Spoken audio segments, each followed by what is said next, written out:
The stars looked different from the observation deck of the United Earth Diplomatic Center. Ambassador Kim Tae-ho stood with his hands behind his back, watching the massive alien ship hover above Seoul. The vessel was 8 kilometers long, shaped like a curved blade, and covered in lights that pulsed in patterns no human engineer would design. It had arrived 3 days ago, and Earth had not been the same since. "They're ready for you, Ambassador," said a voice behind him. Kim turned to see his assistant Park Ji-won. She held a tablet displaying the final briefing notes for the most important meeting in human history. "How do I look?" Kim asked, straightening his dark blue formal suit. "Like someone carrying the weight of 8 billion lives," Park replied with a small smile. "But your tie is straight at least." Kim nodded and took a deep breath. At 58 years old, with gray streaking his black hair, he had spent his life preparing for diplomatic challenges. But nothing could have prepared him for representing humanity to the Galactic Empire. The meeting room was large and round. Humans sat on one side of a curved table, while the other side remained empty, waiting for the alien delegates. Kim took his place at the center. Government officials, scientists, and military personnel filled the seats beside him. General Lee Sung-min, head of Earth's Unified Defense Force, leaned toward Kim. "Remember, show strength but not threat," Lee whispered. "Our scans show their ship could wipe out a continent." "I know my job, General," Kim said calmly. "Please, let me do it." The doors slid open with a soft hiss. The human delegates rose to their feet as the Imperial delegation entered. The aliens walked in perfect formation. Some looked almost human, with 2 arms and 2 legs, while others moved on, multiple limbs, or floated above the ground. Their leader walked at the front, a tall figure with pale blue skin, 4 eyes set in a diamond pattern, and fingers that ended in sharp points. He wore a shimmer of light that seemed to be both clothing and armor. High Counselor Vrex of the Yao. "Eternal Galactic Empire," announced a mechanical voice from a floating orb that followed the aliens. "Speaker for the 300 unified species, voice of Emperor Zoltath, ruler of the Milky Way."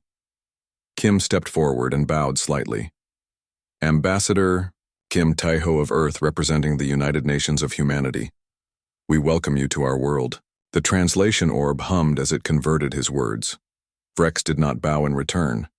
Instead, his upper eyes narrowed while his lower eyes scanned the room. "We accept your welcome," Vrex said through the translator. His voice sounded like stones, grinding together.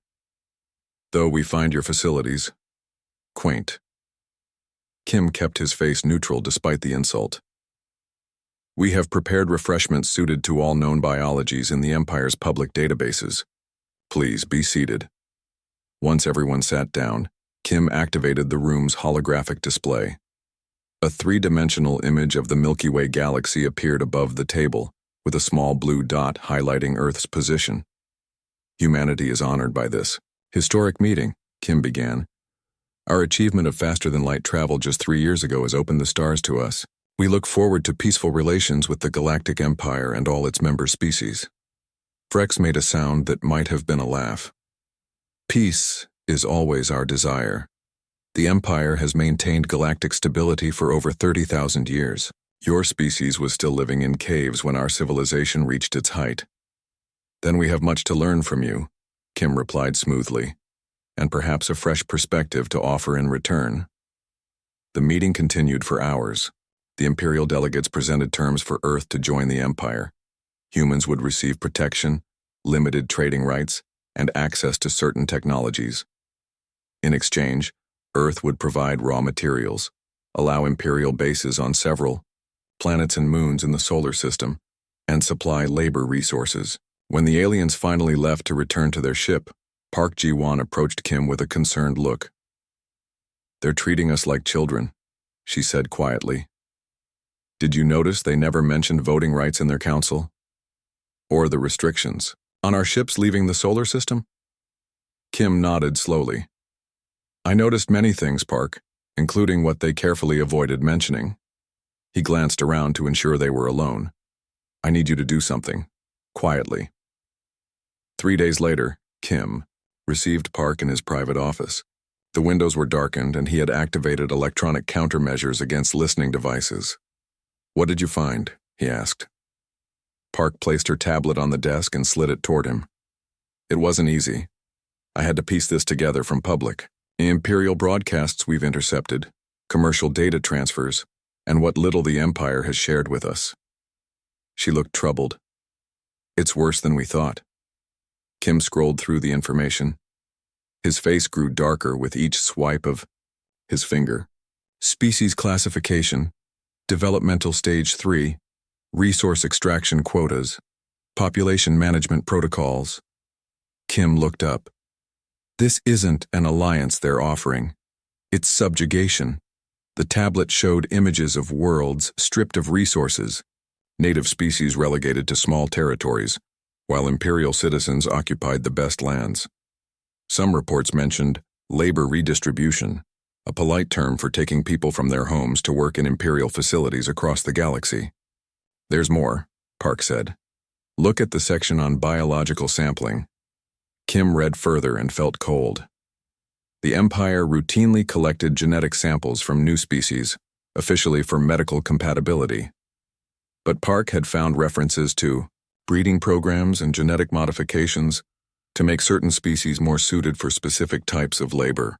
"They see us as animals," Kim said quietly. "Resources to be used." "What do we do?" Park asked. "If we reject their terms outright, they could destroy us," Kim finished. "But if we accept, we're surrendering our future." Kim stood and walked to the window. With a gesture, he cleared the privacy screen. The massive Imperial ship hung in the evening sky like an artificial moon. "Schedule another meeting," he said finally. "Tell them I wish to discuss certain points in more detail. Be respectful, even enthusiastic." "You're stalling for time," Park realized. Kim nodded. "Contact General Lee. I want a secure meeting with the Security Council. No records, no assistance, except you. What will you tell them?" Kim turned from the window, his face set in determined lines. "The truth, that humanity is facing its greatest test." He picked up the tablet and pointed to a small detail Park had highlighted. Records of species that had resisted Imperial integration. "None of these civilizations exist anymore," he said grimly. "We need to prepare for all possibilities." Park nodded, understanding the weight of the moment.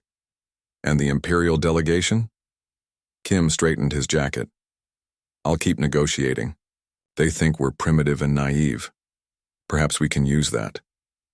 A small, hard smile crossed his face. "After all, we've had plenty of practice dealing with empires on Earth." As Park left, Kim looked back at the alien ship in the sky. Humanity had dreamed of contact with alien life for centuries. Now that dream had become a dangerous reality. The coming days would determine if humans would live as equals among the stars, or as servants to an ancient, uncaring empire.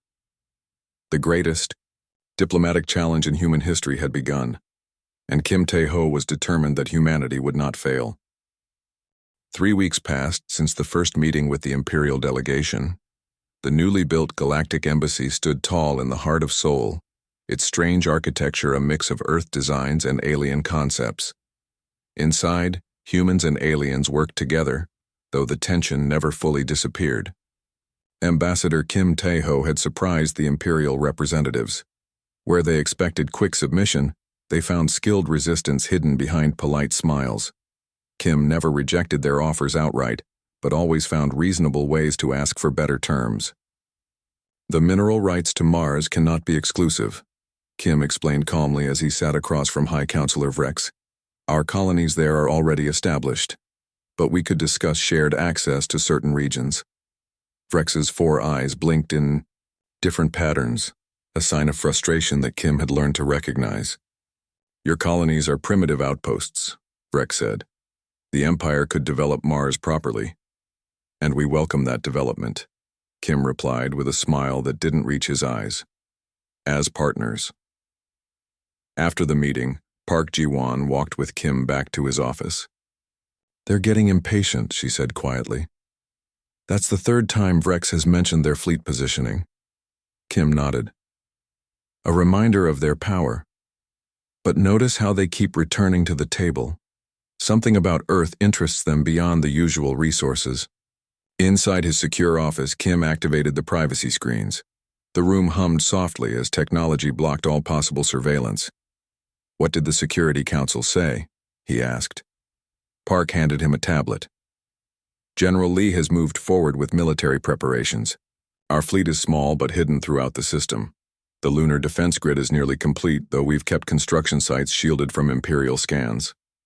Kim scrolled through the report. "And the special project?" "The Antarctic facility. Reports all systems ready," Park said, her voice lower. "General Lee says he hopes we never need to use it." Kim set the tablet down and rubbed his eyes. He looked tired.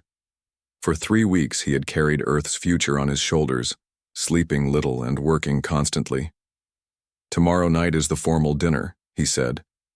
"The Empire will bring their full delegation, including representatives from 20 of their most influential species. This is our chance to build relationships beyond Vrex." "Do you think it will help?" Park asked. Kim stood and looked out the window at the Imperial ship that always hovered over the city. "The Empire has ruled for 30,000 years by keeping its member species divided. If we can find allies among them, perhaps we can secure better terms." He turned to Park. "Or buy more time." The next evening, the Grand Hall of the Galactic Embassy glowed with lights. Human servers circulated with food and drink specially prepared for different alien biologies. Musicians played Earth music that fascinated some aliens and seemed to annoy others. Kim moved through the crowd, speaking briefly with each Imperial representative. He had studied their cultural profiles and greeted each according to their customs. Some required bows, others preferred hand gestures, and a few wanted no physical acknowledgement at all. Across the room, Park kept watch. She noticed how Vrex followed Kim with his eyes, how his aides whispered to him whenever Kim made progress with another representative. Near the end of the evening, servers brought out special desserts. Kim was speaking with a reptilian diplomat from a system called Merrill when a server offered him a blue-colored pudding. "Ambassador, this was prepared following Imperial recipes but using Earth ingredients," the server explained. "The chef thought you might appreciate trying it." Kim took the bowl and thanked the server. After finishing his conversation with the Merrill diplomat, he tasted a small spoonful of the dessert. Park was watching from across the room when she saw Kim pause. He set down the bowl carefully. His hand went to his throat and then he reached out as if trying to steady himself against nothing. By the time Park pushed through the crowd, Kim was on the floor. His face had turned dark red, and he gasped for breath. "Medical emergency!" Park shouted. "The ambassador needs help." Human doctors rushed forward, but they were pushed aside by an Imperial medical officer. "Stand back," the alien said. "Your primitive methods could make it worse." The alien waved a device over Kim's body as the ambassador's breathing became weaker. "Severe allergic reaction," the Imperial medic announced. "Unfortunately, it seems the ambassador's system was not compatible with Imperial cuisine." "That's impossible," Park said firmly. "Ambassador Kim has no allergies. He was tested for all known reactions before the diplomatic mission began." The Imperial medic ignored her, continuing to wave devices over Kim. But Park could see that the alien was not actually treating him, just making a show of concern. Minutes later, Ambassador Kim Tae-ho was dead. The next morning, Earth was in shock. News broadcasts showed Kim's image with the years of his life displayed below. He had been respected globally, and now he was being mourned by billions. In a secure room beneath the UN headquarters, Park Ji-won presented her findings to the Security Council. "The dessert contained compounds not listed in any of the approved recipes," she explained. "Our analysis shows it was designed specifically to trigger a fatal reaction in human biology. This was not an accident. It was an assassination." General Lee stood up, his face hard with anger. "The Empire killed our chief diplomat. This is an act of war." "We must be certain," said one of the council members. "If we accuse them without proof, they can verify." "I have the proof," Park interrupted. She projected images showing the molecular structure of the poison. This compound doesn't exist naturally. It had to be engineered specifically to appear as an allergic reaction. And there's more. She played a recording from the embassy's security system. It showed a member of the Imperial staff replacing one serving bowl with another just before it was taken to Kim.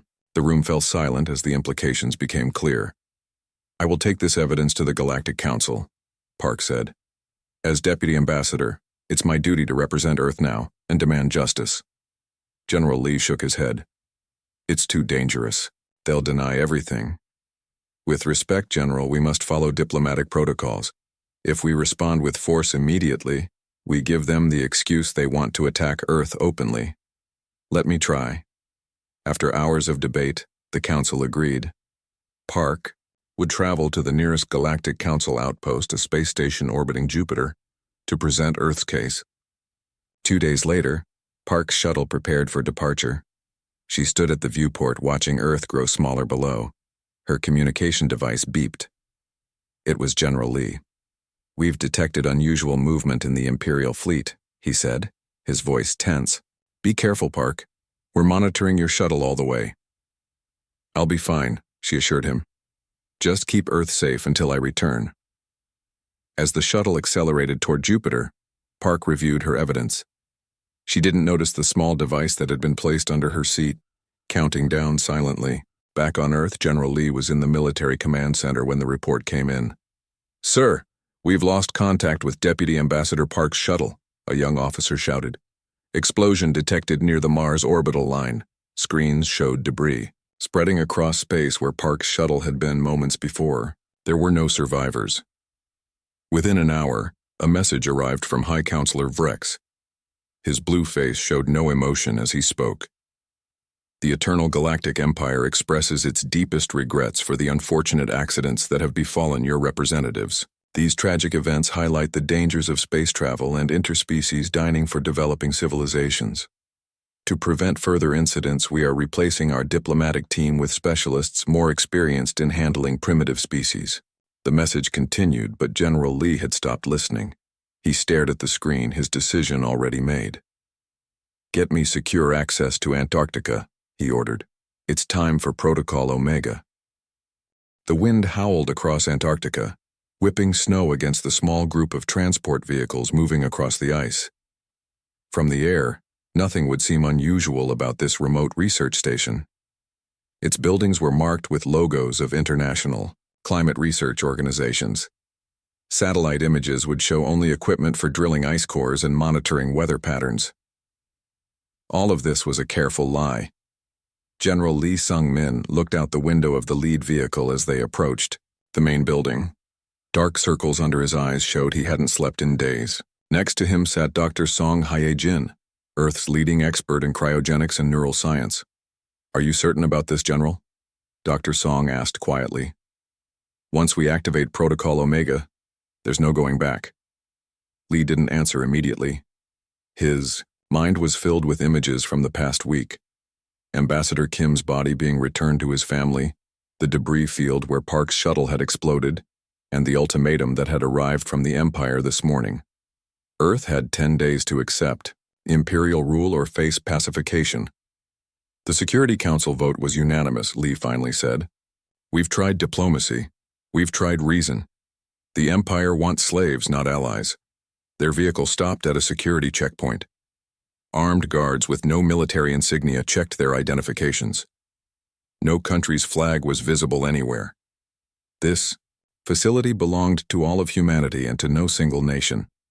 After passing through 5 security doors and descending in an elevator for nearly 2 minutes, they reached a large circular room filled with screens and control stations. Military officers and scientists from dozens of countries worked at their stations. Everyone fell silent when General Lee entered. "Status report," Lee ordered. A colonel stepped forward. "Imperial ships have taken up positions around Earth, sir. They're also establishing bases on Mars and have begun landing on the Moon. Our hidden defenses remain undetected, but they won't make a difference if the Empire decides to bombard from orbit." Lee nodded grimly. "Then we need a different kind of defense." He turned to the room. "Activate the vault." The words sent a wave of tension through the room. Some of the younger officers looked confused, but the senior staff exchanged knowing glances. One by one, they turned to their stations and began entering complex security codes. A large wall panel slid away, revealing a massive reinforced door, made of materials that seemed to absorb light rather than reflect it. Above the door, words were written in the 20 most common languages of Earth, the last resort. Dr. Song led General Lee through the door and into a long hallway. The temperature dropped noticeably, and their breath formed clouds in the air. The vault was created after World War III nearly happened in 2037, Dr. Song explained as they walked. When the world came so close to destruction, global leaders realized something. The same brilliant minds that nearly caused our extinction might someday be needed to prevent it. They reached another security door. Dr. Song placed her hand on a scanner while looking into a retinal reader. The door hissed open. Instead of executing war criminals with exceptional strategic minds, we gave them a choice. She continued. Death or suspension in the vault until humanity faced an existential threat. The room beyond was enormous, stretching further than Lee could see in the dim blue light. Hundreds of pods lined the walls and filled the floor space in neat rows. Each pod was connected to a central system by glowing tubes. Frost covered their surfaces, but clear panels allowed glimpses of the people inside. Some of these people have been here for over a century, Dr. Song said. Their bodies are kept in suspended animation while their minds exist in a shared simulation. They can think, plan, even communicate with each other.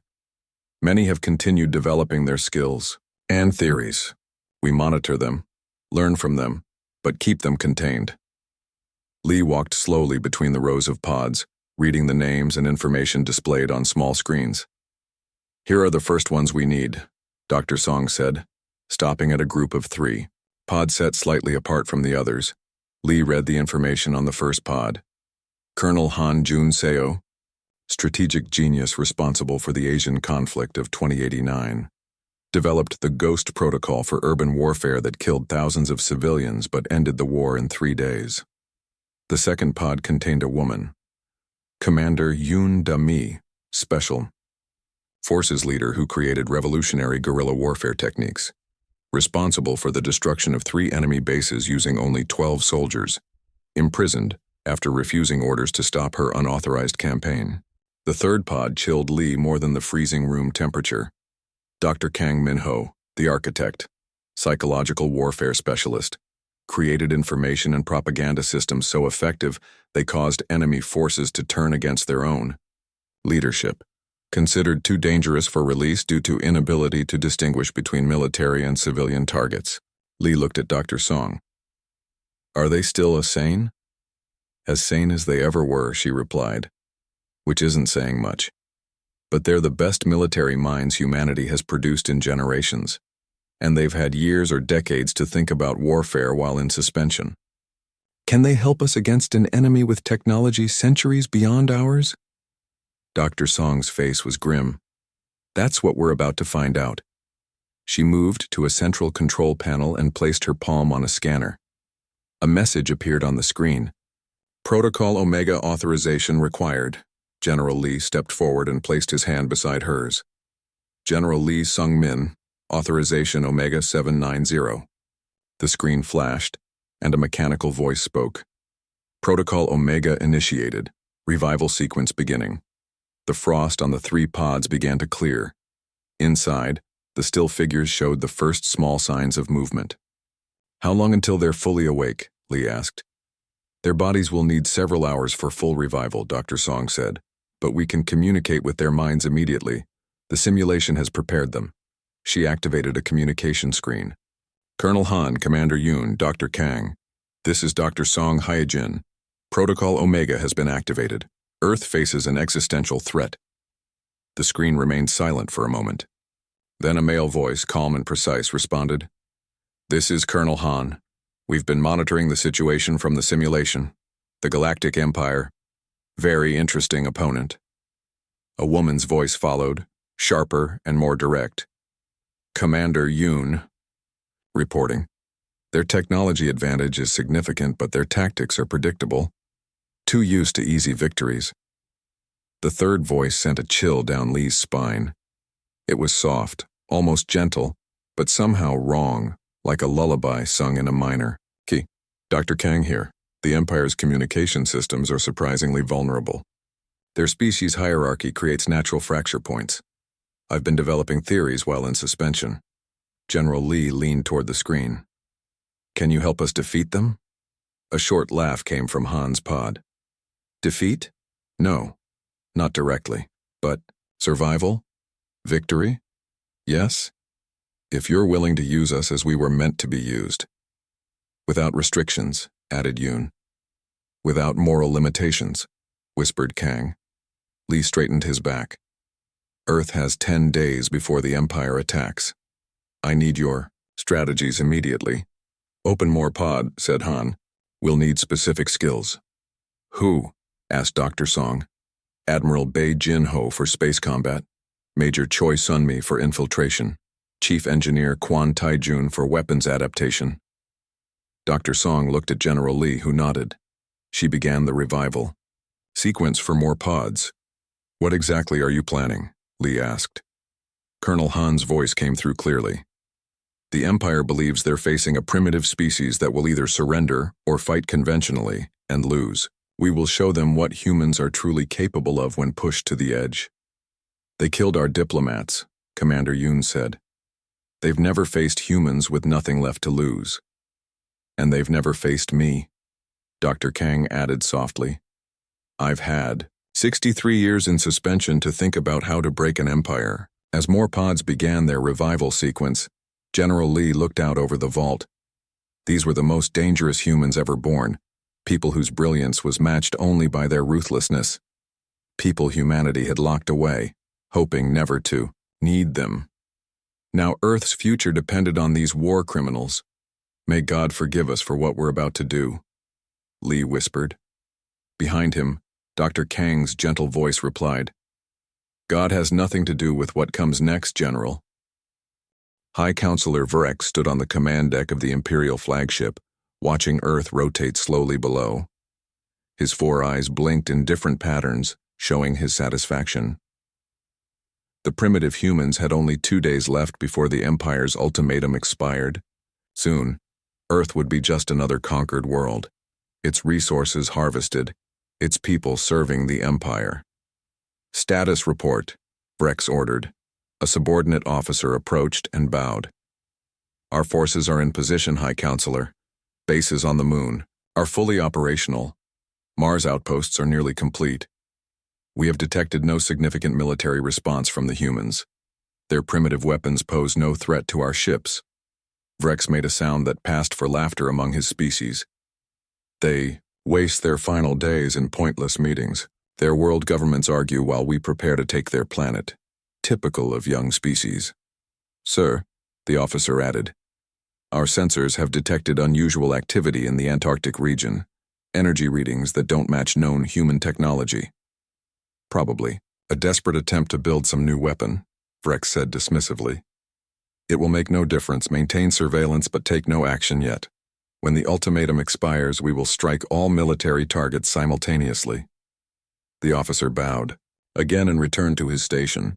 Vrex continued watching Earth, already planning how he would divide the planet among loyal Imperial species.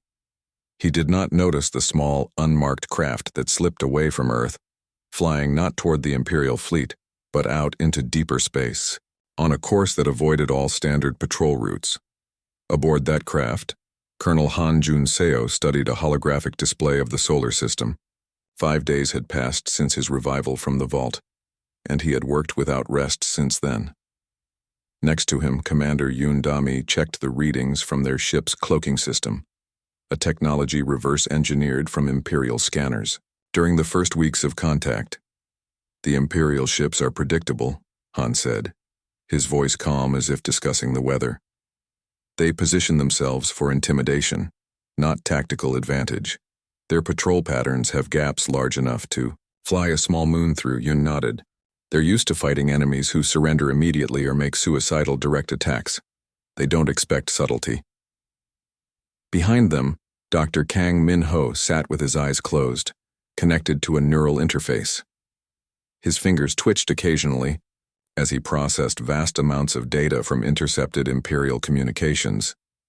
"Their arrogance is our best weapon," Kang said softly, his eyes still closed. "They broadcast everything, encrypting only military orders. But their civilian and commercial channels tell us much more." Han looked at the tactical display again. The Imperial fleet consists of 37 major warships and over 200 support vessels. Conventional warfare is impossible, but we don't need to destroy their fleet. He pointed to specific Imperial ships. "We only need to take these." 7. On Earth, General Lee addressed the United Nations Security Council. The chamber was filled with tension as world leaders faced the reality of their situation. "The Empire expects us to either surrender or launch a desperate attack," Lee explained. "They are prepared for both scenarios. We will do neither." "What exactly is your plan, General?" asked the Secretary General. "The war criminals you've released have been given access to our most advanced technology and weapons. Some council members have serious concerns." Lee nodded. "Those concerns are valid. These individuals were imprisoned for good reasons. But they are also the best strategic minds humanity has produced. And right now, they are our only hope."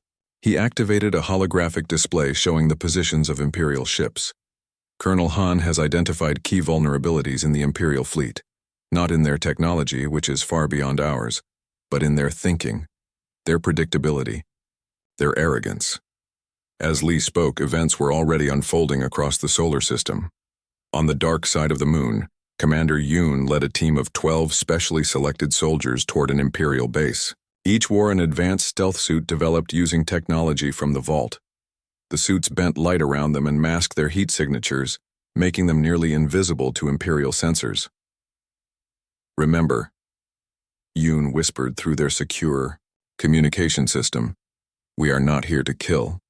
We are here to take control. Follow the plan exactly." In orbit around Jupiter, Colonel Han's unmarked ship approached one of the Imperial supply vessels. Unlike the warships, these vessels had minimal crews and relied heavily on automated systems.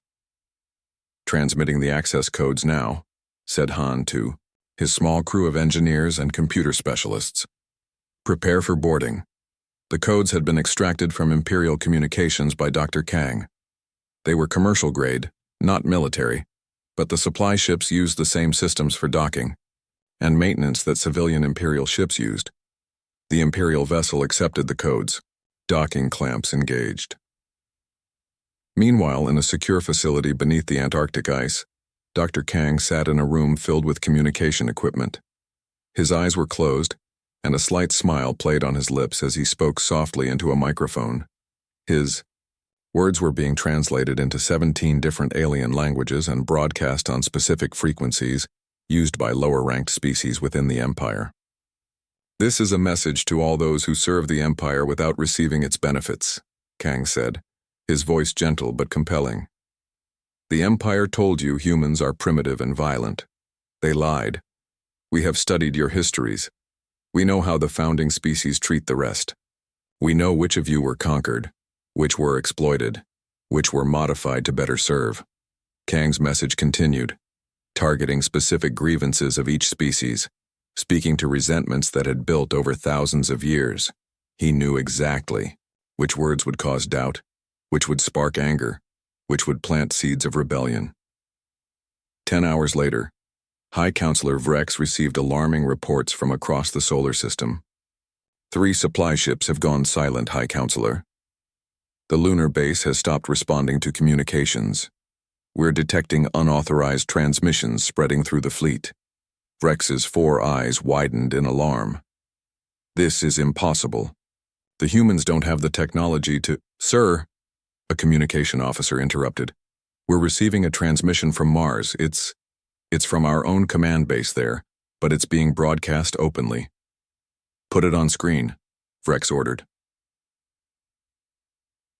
Chunky main display activated, showing the interior of the Mars command center. But instead of Imperial officers, a human woman stood there. Commander Yoon Dami looked directly at the camera, her expression calm. "This is a message for High Counselor Vrex," she said. "Your base on Mars is now under human control. Your officers are alive but contained. The same has happened at your lunar bases and several of your ships. The image changed to show Colonel Han on the bridge of an Imperial vessel. Your supply lines are cut, Han said simply. Your communications are compromised, and your coalition is fracturing. The image shifted again, showing Dr. Kang sitting in a plain room. The Empire is built on subjugation, he said softly. So many species serving the few at the top. We've simply pointed this out to them. Your own people are beginning to question your leadership. The final image showed General Lee in a military command center on Earth. The eternal Galactic Empire has made a serious miscalculation, Lee said. You thought killing our diplomats would make us submit. Instead, it removed our last restraint. Vrex stared at the screen in disbelief. How could primitive humans have taken control of Imperial bases and ships? How could they have turned the lower species against their rightful leaders? This is not possible, he whispered. But as alarms sounded across his flagship and reports of mutinies came in from other vessels, Vrex realized that the impossible had happened. The humans had not fought the way any species was supposed to fight. They had not used direct force against superior technology. They had found the Empire's true weakness, its own structure. As Vrex ordered his loyal ships to prepare for battle, 17 Imperial vessels suddenly changed course, moving to protect Earth. On their bridges stood humans alongside alien crew members who had decided the Empire's time had ended. The message being broadcast from these ships was simple and clear. Earth is not yours to take. 6 months had passed since the day the Imperial fleet fractured above Earth. The once mighty Galactic Empire still existed, but it was no longer eternal or unchallenged. Across thousands of worlds, species that had been subjugated for centuries had risen up, inspired by humanity's unexpected victory. The former Imperial flagship, now renamed Unity, orbited Earth as a symbol of the new balance of power. Its weapons had been disabled, and its vast halls now served as meeting places for representatives from across the galaxy. In what had once been the Imperial Command Center, a large circular table now dominated the room. Around it sat delegates from dozens of species, including several high-ranking Imperial officials who had chosen to support the new alliance rather than cling to the old order. Diplomat Choi Jin-woo sat at the table, representing Earth. 6 months ago, he had been a minor official in the diplomatic corps, chosen for this role only because of the deaths of Ambassador Kim and Deputy Ambassador Park. Now he carried the weight of speaking for all humanity to the galaxy. Choi looked calm, but inside he felt nervous. Today they would sign the treaty that would formalize the new alliance of free worlds. He glanced to the back of the room, where 3 figures stood quietly observing. Colonel Han Jun-seo, Commander Yoon Da-mi, and Dr. Kang Min-ho watched the proceedings with careful eyes. They wore simple civilian clothes now, but everyone knew who they were. The war criminals who had saved Earth, the strategists who had broken an empire without firing a single shot. We will now begin the signing ceremony, announced the moderator, a tall being from a world called Teller. The Treaty of Sol establishes a new relationship between all our worlds, not based on domination as in the old empire, but on mutual respect and cooperation. One by one, representatives came forward to sign the document. Some used electronic signatures, others pressed appendages into special inks, and a few used methods unique to their biology. When it was Choi's turn, he stepped forward and signed his name carefully, aware of the historic moment. High Counselor Vrex was the last to sign. The once proud Imperial leader had lost much of his status, but he still represented the core Imperial worlds. His 4 eyes blinked rapidly as he added his mark to the treaty. With these signatures, we establish the Alliance of Free Worlds, the moderator declared. Applause and various sounds of approval filled the room. After the ceremony, Choi found himself standing near a viewport, looking down at Earth. He could see ships from dozens of worlds in orbit, exchanging goods and knowledge with humans for the first time. An impressive view, said a voice behind him. Choi turned to see Colonel Han approaching. It is, Choi agreed. I never imagined being part of something like this. Han nodded. Few did. The Empire ruled for 30,000 years. Most species could not imagine anything different. And now? Choi asked. Now everything changes, Han said simply. He gestured to where Commander Yoon was speaking with a group of alien military officers. Yoon is helping establish a joint defense force. Many species have fought for the Empire but never for themselves. They need training. Across the room, Dr. Kang sat alone, watching everyone with his unsettling, gentle smile. Several beings seemed to deliberately avoid coming too close to him. What about Dr. Kang? Choi asked quietly. Han's expression grew serious. Kang is complicated. His mind works differently. He understands other beings too well, sees their weaknesses too clearly. The Council has decided he will return to Earth. Back to the vault? Choi was surprised. No, supervised release. His knowledge is too valuable, but his methods too dangerous for him to be completely free. He has accepted these terms. Choi considered. This. And you? Will you return to the vault as well? Han looked out at the stars. I've been offered a position advising the Alliance Defense Council. After so many years in suspension, I find I prefer to be useful. Their conversation was interrupted when an aide approached, informing Choi that the Alliance Council was ready for its first official meeting. Han nodded respectfully and stepped away. In the new council chamber, representatives from 20 worlds took their seats. This smaller group would guide the day-to-day operations of the Alliance. Earth had been granted a permanent seat in recognition of its central role in creating the new order. As discussions began about trade routes and technological exchange programs, Choi found his thoughts drifting to Ambassador Kim Tae-ho. A portrait of Kim hung on the wall, alongside images of other diplomats who had died serving their worlds. General Lee Sung-min, now serving as Earth's defense minister, leaned close to Choi. Kim would be proud of what his death helped create, Lee said quietly. I hope so, Choi replied, though I doubt he ever imagined this outcome. None of us did, Lee admitted. When we activated Protocol Omega, we were desperate. We only hoped to survive, not to reshape the galaxy. After the council meeting, Earth held a small private ceremony aboard the Unity. It was the 6-month anniversary of Ambassador Kim's death, and humans gathered to remember him and Deputy Ambassador Park.